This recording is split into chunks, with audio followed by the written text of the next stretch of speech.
Hey everyone, Leroy here, coming back at you in 2023 with the new 412.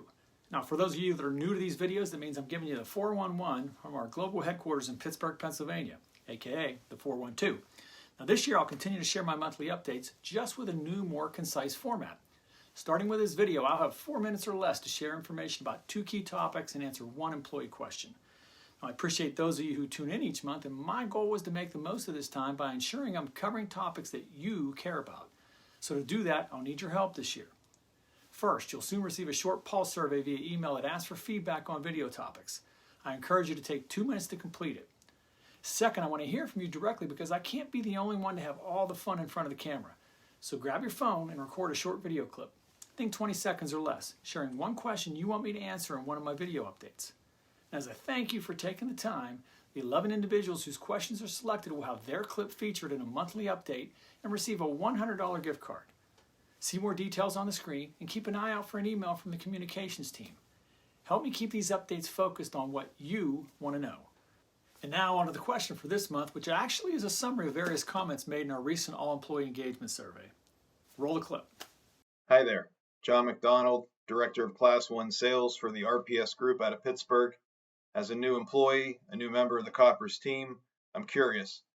Leroy, does leadership take into account employee feedback when making important business decisions?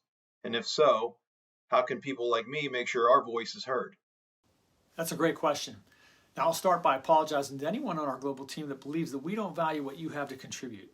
The reality, though, is we gather more feedback than most of you actually realize, whether it be from engagement surveys, informal conversations, or site visits.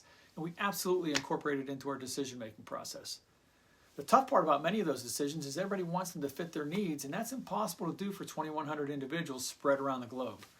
And part of keeping an organization progressing is getting the decisions quickly, communicating and implementing them, and dealing with the unintended collateral impacts, if any. Now maybe this is a good focus group discussion for those who would be willing to participate and share examples of where you felt your contributions to a decision were missed and how we can improve and be better. So stay tuned as we work to put something together. Early this year, we closed on the purchase of a 70-acre tract of property in Glendale, Oregon, which has the possibility of being used in a variety of different ways. Now, our initial plans contemplate using it for production and or distribution of residential and industrial wood preservatives to serve our West Coast Performance Chemicals business. You see, as our market share has grown out west, the need to shorten our supply chain and reduce our cost footprint, aka optimize our network, makes more sense now than ever. The other thing we like about the purchase is that the property is large enough so that longer term it has the potential for adding industrial treating capacity if the economics make sense. Now, if we elect to go that route at some point, that would feed into the wood treatment expansion pillar of our strategy by tapping into a new geographic market for us. The second topic I want to cover this month is our plans to improve zero harm, or what we're calling Zero Harm 2.0. Now, 2022 saw a year-over-year improvement in our safety rates, but the past 5 years have seen our performance flatten out after a measurable improvement after introducing Zero Harm in 2015. The last year, we spent a lot of effort engaging our frontline employees on what we could do to jumpstart another step change.